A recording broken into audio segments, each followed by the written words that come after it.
Greetings. I hope everybody is doing okay. Now, this is a quick one to tugenda kurawonyo. This is a continuation of the covert silent genocide that happens within the regions of northern Uganda.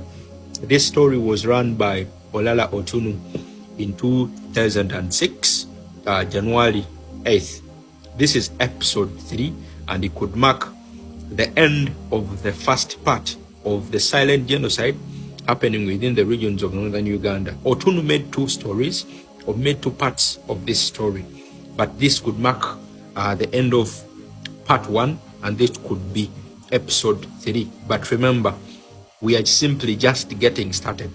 We have a very long story to tell, a story that was made by Obote while he was in Zambia, Lusaka. That was 1990.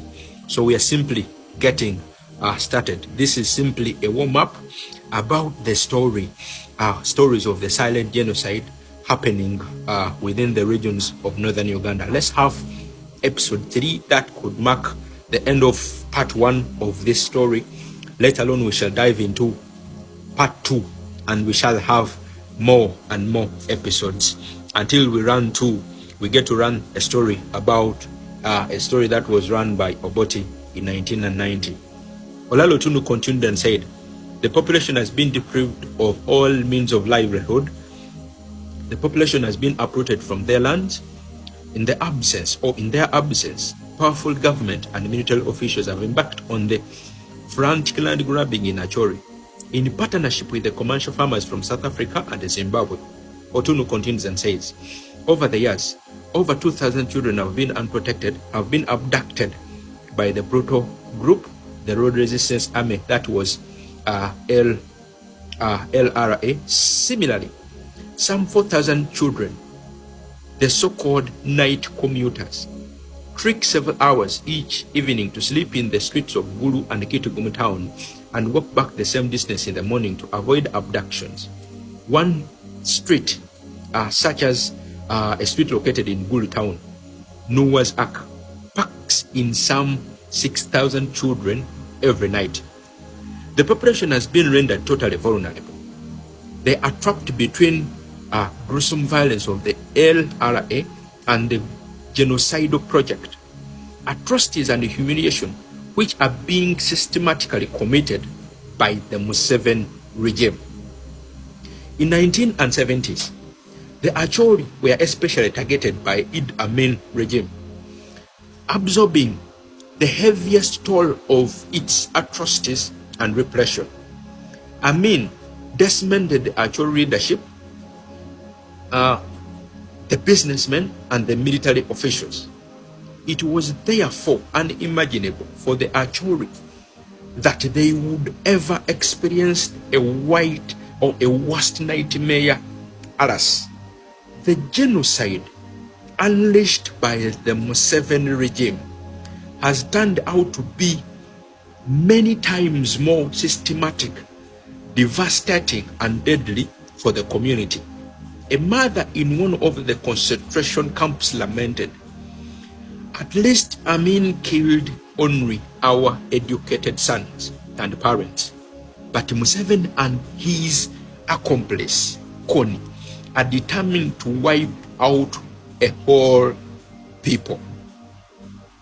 The nightmare and the staggering facts outlined above are well known in the foreign chancelleries, UN agencies, international NGOs, and human rights organizations, yet with precise few exceptions, those in a position to raise their voices have instead chose to join in a conspiracy of silence. Otunu continues and says, this betrayal is all the more painful for the people of northern Uganda because it has come from the very government and the organizations on which they had counted on to mount a vigorous defense of their human rights. These governments and organizations have been applauded for making the values of human rights, democracy, good governance, rule of law, and accountability the cornerstone of their international policy. Yet in the face of the complete and consistent negation of these principles by the Museveni regime in Uganda, they have adopted a different policy.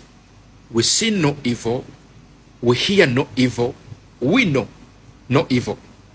In spite of a record of 20 years of one-party democratic rule and genocide, and the man's corruption in Uganda, and the invasion and plunder of neighboring Congo, Museveni has been proclaimed the model African leader. Indeed, the paramount chief of a new breed of African leaders. Ladies and gentlemen, this brings us to the end of part 1 of the story that we are running about the silent or the covert silent genocide happening within the regions of northern Uganda.